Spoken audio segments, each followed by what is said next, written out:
குட்டிமா, நான் சொன்ன நேரத்தை வச்சு எதுவும் மறக்கலையா?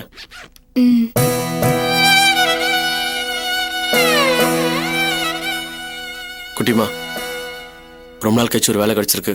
அதுக்கு நான் போறேன். நீ சந்தோஷமா சிரிச்சுக்கிட்டே கை கொடுத்து ஆல் தி பெஸ்ட் சொல்லி அமிச்சாதானே நான் நிம்மதியா போக முடியும். இப்படி டல்லா இருந்தா எப்படி?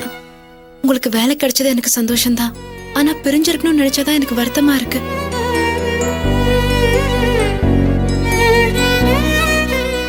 உன்னை விட்டு பிரியணும்னு நினைச்சா எனக்கும் கஷ்டமா தான் இருக்கு. ஆனா வேற வழியே இல்லை. நம்ம எதிர்காலத்துக்கு அதெல்லாம் பண்ணி ஆகணும். கொஞ்ச நாள் பொறுத்துக்கோ குட்டிமா, எனக்காக ப்ளீஸ்.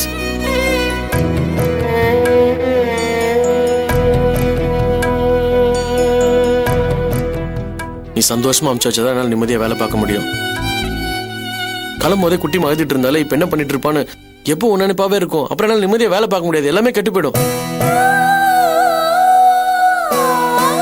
குட்டிமா, நாங்க போய் சாதிக்கிறதும் சாதிக்காம போறதும் உன் முகத்துல உன் சிரிப்புல தான் இருக்கு. ப்ளீஸ் குட்டிமா, பளிச்சுன்னு சிரிச்சு சந்தோஷமா போயிட்டாங்கன்னு சொல்லி அனுப்பு.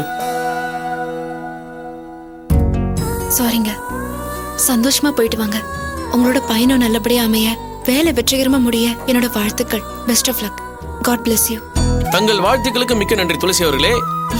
வேணா குட்டிமா அப்படி பார்க்காத, அப்புறம் ட்ரிப்பே கேன்சல் பண்றேன். ஐயோ வேணா சாமி, ஏன் மேல பழிய போடாதீங்க. இங்க பாருங்க, அட்வைஸ் பண்றேன்னு நினைக்காதீங்க. நல்லதும் கெட்டதும் நாமளா பார்த்து தேடிக்கிறது தான். கொஞ்ச நாளைக்கு அடுத்தவங்க விஷயத்துல தலையிடாம ஹெல்ப் பண்றேன்னு போய் வம்பல மாட்டிக்காம உங்க வேலையை மட்டும் சின்சியரா பாருங்க. அடுத்தவங்க பாராட்டுற அளவுக்கு செஞ்சு முடியுங்க. உத்தரவு மேடம்.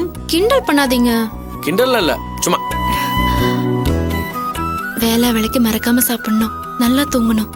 டெய்லி நைட் ஆனா குட்டிமாவுக்கு போன் பண்ணணும். கவலையே படாத குட்டிமா, நெட்வொர்க்கே கிடைக்கலான்னு பரவாயில்ல, கண்டிப்பா நான் உனக்கு போன் பண்ணுவேன். ஐயோ பத்தியா, கிளம்புற அவசரத்துல மறந்துட்டேன். நான் ஒரு பழைய போன் புக் வச்சிருந்தேன். எங்க இருக்கு?